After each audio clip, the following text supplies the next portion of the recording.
علماء کرام تشریف لے آئے ہمارے ساتھ موجود ہیں علماء کرام، جناب رضا داؤدانی صاحب، مفتی عامر صاحب، مفتی حسن نیازی صاحب اور مفتی سہیل حمدی صاحب۔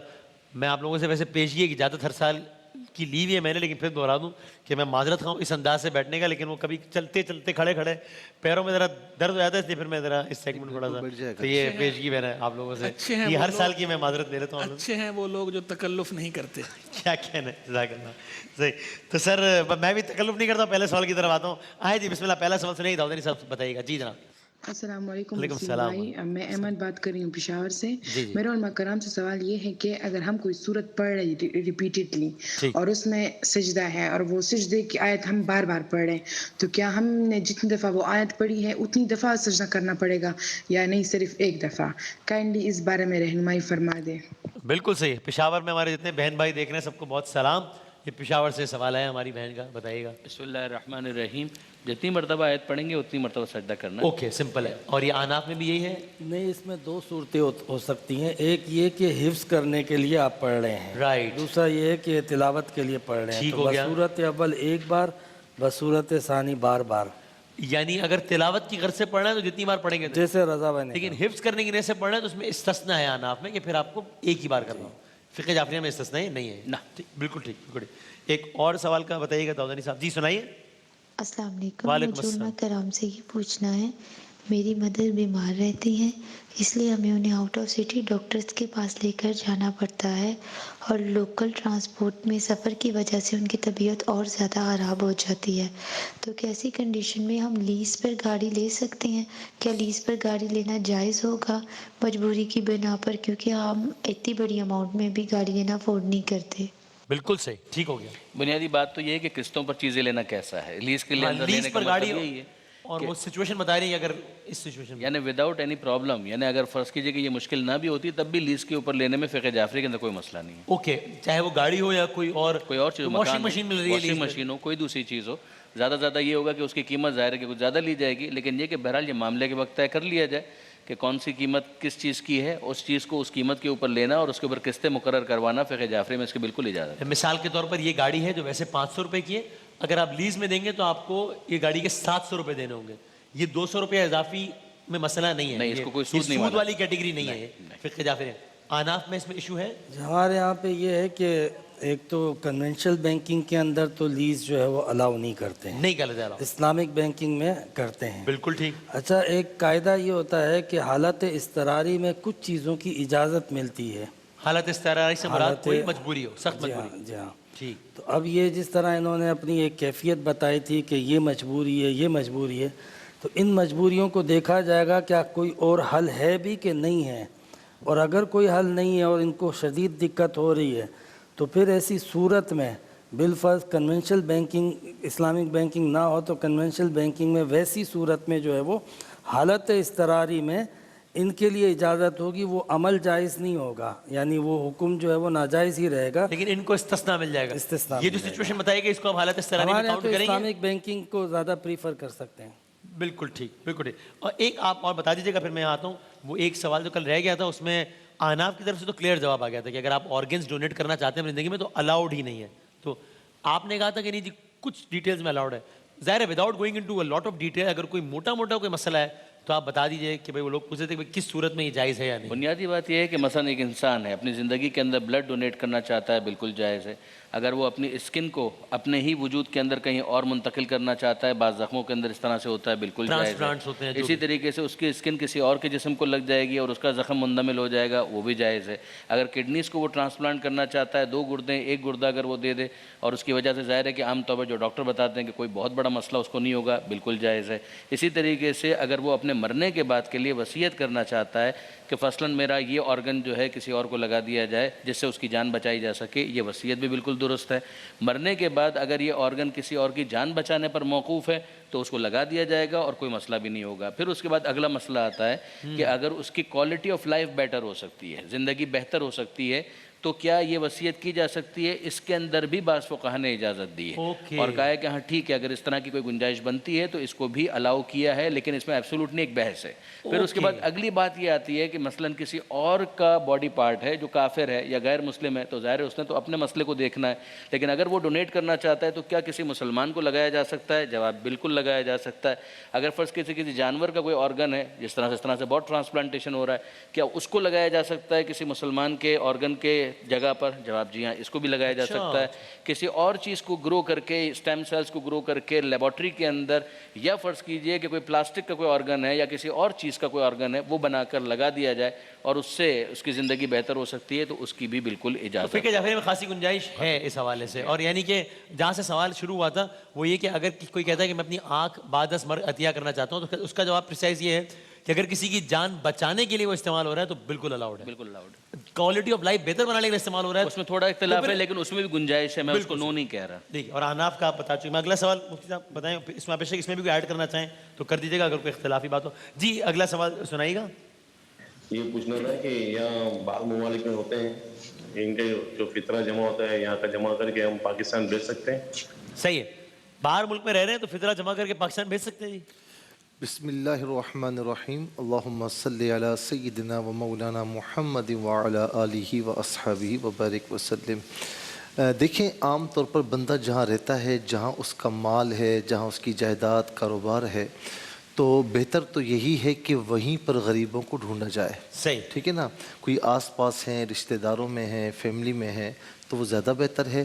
لیکن وہاں غریب نہیں ہیں اور کسی اور ملک میں، مثال کے طور پر ملک پاکستان میں کافی ان کے رشتہ دار ہیں، جاننے والے ہیں، اور یہ سمجھتے ہیں کہ وہ غریب ہیں، تو بالکل بھیجا جا سکتا ہے، اس پہ کوئی قباحت نہیں ہے۔ ٹھیک ہے۔ اچھا، دوسری جو بات فرمائی نا، دیکھیں کل قبلہ مفتی صاحب نے شاید فرمایا تھا کہ یہ بالکل جائز نہیں جی ہے۔ غالباً کہیں کوئی جواب آیا تھا، کہاں سے آیا تھا مجھے یاد نہیں ہے۔ جی جی جی، تو ہمارا بھی موقف یہی ہے اہل سنت میں، احناف میں۔